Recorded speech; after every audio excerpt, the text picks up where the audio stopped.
Он бы столько не поймал на обычной снасти. Житель Татарстана использовал самодельную электроудочку, которая под запретом. Местный житель, находясь на реке Шишма, являющейся памятником природы регионального значения, при помощи самодельной электроудочки осуществил браконьерский вылов 95 штук речной форели. Еще одного браконьера поймали в Спасском районе. Он ловил рыбу 90-метровой сетью в местах нереста. Запрещено и то, и другое. У задержанного полицейские изъяли как улов, так и орудие лова – сети и лодку. По данным фактам были возбуждены уголовные дела по признакам преступления, предусмотренных частью 1 статьи 256 Уголовного кодекса Российской Федерации «Незаконная добыча, вылов водных биологических ресурсов».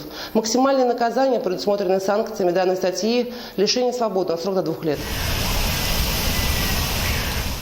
Всего во время операции «Нерест», которая длилась с 25 апреля по 5 июня, полицейским удалось выявить почти 200 нарушений ловли рыбы и более 80 преступлений. В ходе проведенных мероприятий было изъято почти 9 тысяч незаконно пойманных рыб, 118 единиц незаконных орудий лова и 25 лодок. Алсу Ахмедянова, Елена Саляхова. Вызов 112.